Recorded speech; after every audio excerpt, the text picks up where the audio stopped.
विधानसभा के सत्र में कांग्रेस के विधायकों ने तमाम कोशिशें की कि पेपर लीक कांड की जांच सीबीआई से हो, लेकिन सरकार ने मांग को मंजूर नहीं किया। मैम, कांग्रेस की प्रदेश अध्यक्ष कुमारी शैलजा हमारे साथ मौजूद हैं।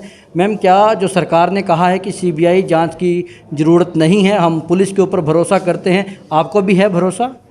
इनके अपने गृह मंत्री को भरोसा नहीं है अपनी पुलिस पर। उन्होंने भी तो मांग रखी है, लिखित रूप से सुना है, मांग रखी है कि सीबीआई जांच हो, निष्पक्ष जांच हो। तो ये तो साफ दर्शा रहा है कि इनके अपने गृह मंत्री को अपनी सरकार पर, अपने तंत्र पर कोई भरोसा ही नहीं है। तो आम जनता को कैसे भरोसा दिलाएंगे ये?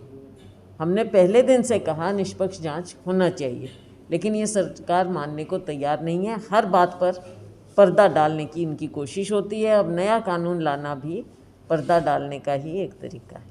लेकिन मैम, सत्र के दौरान ऐसा लग रहा था कि जैसे कांग्रेस दबाव बनाने में पूरी तरह से कामयाब नहीं हो पाई, नहीं तो मुख्यमंत्री बैकफुट पर थे, सरकार बैकफुट पर थी।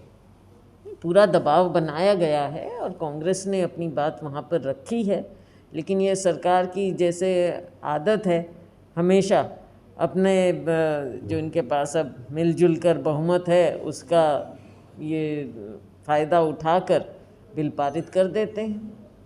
मैम, आप लोग विपक्ष के नाते आपने ट्विटर के जरिए कांग्रेस के लोग बड़े सक्रिय रहे ऑक्सीजन दिलवाने के मामले में। ऑक्सीजन की कमी से बड़ा हाहाकार भी मचा, लेकिन सरकार तो कह रही है कि ऑक्सीजन की कमी की वजह से कोई मौत ही नहीं हुई। तो आप सोच सकते हैं कि जैसा मैंने कहा, हर चीज़ पर पर्दा डालना इस सरकार की आदत हो गई है।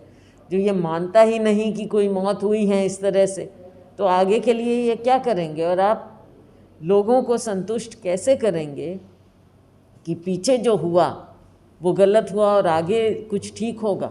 कैसे आप संतुष्ट करेंगे? जिन लोगों के परिजन गए हैं, जिनके इतने घर से कोई ना कोई गया है, इतनी मौत हुई है, और लोगों का उस समय जो हाल हुआ था, सरकार तो कहीं नज़र ही नहीं आ रही थी। बल्कि हमारी पार्टी और भी लोग थे जिन्होंने लोगों की सेवा की, कार्य किया, अपनी क्षमता से आगे बढ़कर किया। सरकार तो कहीं दिखी नहीं, बल्कि इनके सत्ता पक्ष के लोगों में भी हाहाकार मची हुई थी। और अगर इतना सब कुछ उस समय रामराज था, तो आप बता दीजिए कि लोग ऐसे क्यों उस समय जो दृश्य देखने को आते थे, चिताएं जलती थी, तो सरकार कैसे असलियत से दूर जा रही है? मैम, एक बड़ा सियासी सवाल, कुछ दिन पहले तक कुछ विधायक दिल्ली दरबार में जाकर लामबंदी करते थे, आपके खिलाफ भी लामबंदी करने की खबरें आई, लेकिन आज सारे आप इकट्ठे थे, हुड्डा के निवास पे लंच किया आप लोगों ने। लगता है कि कुछ चीज़ें जो हैं, खाई जो है, कहीं पाटने की कोशिश आपके प्रभारी कर रहे हैं। देखो, कोई इस तरह की बात है नहीं। लंच, डिनर, ये सब सामाजिक बातें हैं, मिलना जुलना चलता रहता है और चलता रहेगा। संगठन का ऐलान कब तक? अब कभी भी हो सकता है। एक आखिरी सवाल है मेरा, पंजाब में बड़ी उठापटक है, जो विधायक हैं वो सीएम के खिलाफ बागी सुर अख्तियार कर रहे हैं। क्या लगता है कि चुनाव भी नज़दीक है, आप भी केंद्र की राजनीति करते रहे हैं, तो तमाम राज्यों की राजनीति को भी देखते हैं, लगता है कि चीज़ें सामान्य हो पाएंगी? चुनाव में हम पूरी मजबूती से उतरेंगे और फिर से सरकार कांग्रेस की बनाएंगे पंजाब में।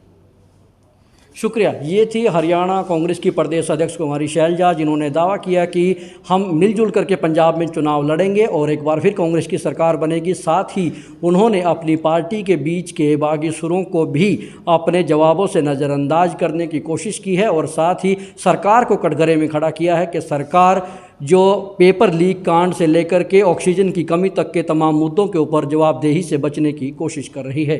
कैमरामैन हितेश के साथ Rajesh Chauhan, Living India News, Chandigarh.